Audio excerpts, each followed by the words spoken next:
Dobroveče.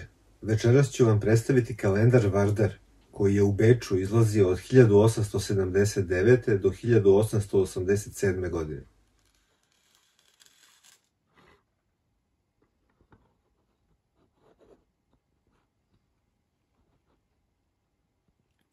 Ovde se ne radi o opšte poznatom kalendaru Vardar, koji je izlazio od 1906. godine u izdanju Društva Kolo srpskih sestara, već o istoimenom kalendaru Vardar koji izlazio u Beču u periodu od 1880. do 1887. godine.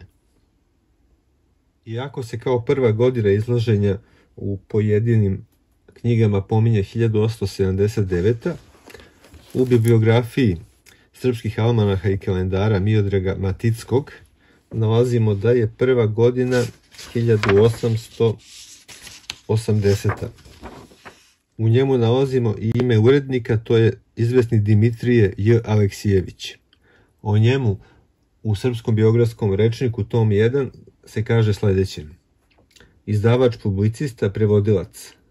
Rođen u mestu Raosok kod Ebra oko 1850. Preminuo u Beogradu 1913. godine. Sa grupom mladih ljudi oko 1870. dolazi iz Makedonije u Beograd, gde pohađa bogosloviju kao stipendista srpske vlade.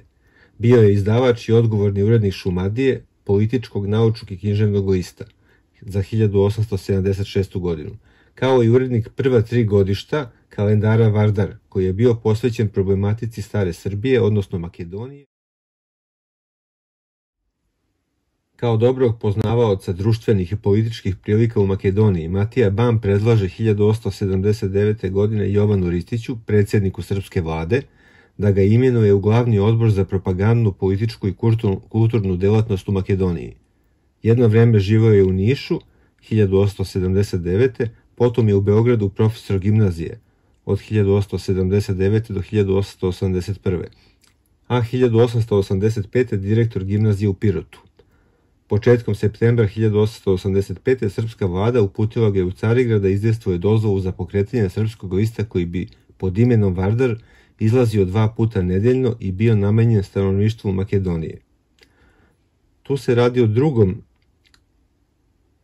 časopisu pod istim imenom Vardar, koji je srpska vlada planirala da izdaje u Carigradu, međutim do toga nikada nije došlo, jer je početak Srpsko-bugarskog rata 1885. godine prekinuo ovu misiju. Međutim, kalendar Vardar koji imamo ovde već izlazi pre toga godinama u Beču sa istom namenom. Namenjen je bio srpskoj populaciji, to je srpskom narodu u Otomanskoj carevini, prvenstveno u Makedoniji.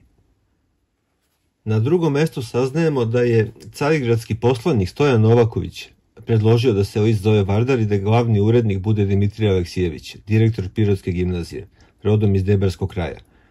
Bilo je predviđeno da list bude prijateljski naklonjen prema Grčkoj, da vodi polemiku sa Bugarima, da se drži pasivno prema Rusima, lojalno prema Turcima, a prema Srbiji da bude hladnokrvan i objektivan. Ovde je reč o kalendaru Vardar koji je trebao da izlazi u Carigradu, ali se, kako smo rekli, to nikada nije desilo. Bečki Vardar je takođe, kao što sam rekao, bio namenjen srpskom narodu u Otomanskoj carevini i to vidimo kada otvorimo prvu stranu gde se nalazi rodoslovlje carskog doma, gde je rodoslov kompletne sultanove porodice, počevši sa sultanom Abdul Hamidom, rođenog 10. septembra 1842. 35. vladalac od Osmanova kolena.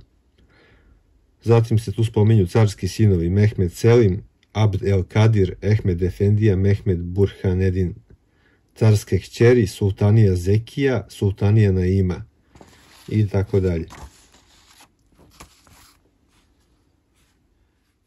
Sadržaj oba broja koje ovdje imamo je vrlo interesantan.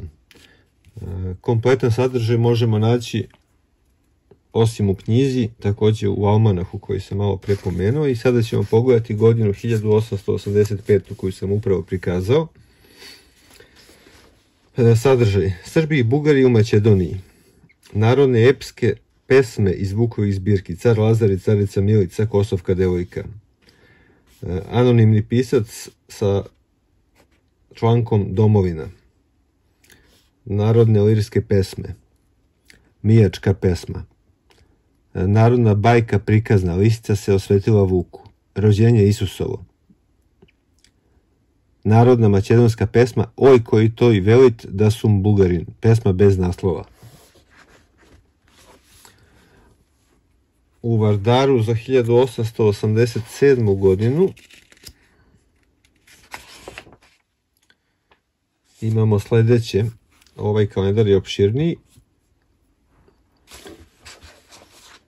I kaže, prvi članak koliko ima Bugara. Zatim opet epske narodne pesme iz Vukovih zbirki. Zatim članak slava ili krsno ime u makedonskih Srba. Sa primjerima lirskih narodnih pesama. Zatim knez Dobromir. Zatim epske narodne pesme Duka Stanković u Hilandaru. Jana i braća Janičari. Markova ispovest Šajina rodbina. Zatim dobri savjeti dobrim ljudima. Zatim ide članak Krštenje Isusovo, prevod jednog dela Novog Zaveta. Zatim opet narodne pesme, bogojavljanske pesme. To je poduži spisak pesama. Zatim ide članak, putopisni članak Sveta Gora, Carigrad. Pa narodna pripovetka Car i starac. Pa zatim beleške. Kako se može znati kakvo će vreme da bude? Kako se može znati kakav će u godini biti beričet? Pravila kako čovjek može da očuva svoje zdravlje. Jana i braća Janičari. Narodne priče, narodne poslovice, makedonske zagonetke, monete i tarife. U članku slava ili krsno ime u makedonskih Srba se kaže sljedeće. Za Srbina nema većeg praznika od krsnog imena ili slave. I najsiromašniji Srbin sprema se da ovaj praznik proslavi pobožno i svečanije. Kad se Srbin zakune svojim svecem, onda se zahvalio najvećom kletvom, svetiteljem, koji je čuvao njegove dedove, koji se za njega moli kod Božjeg prestola, koji će zaštićivati njegovu decu i unučad.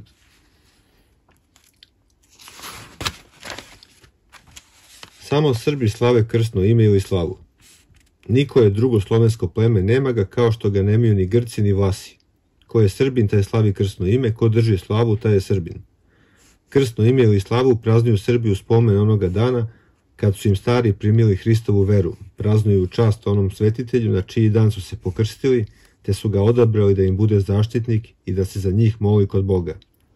Zato se u Srba smatraju oni kao rođaci koji istu slavu slave, jer su tuđim stvari u isti dan prosvećeni Svetim krstom.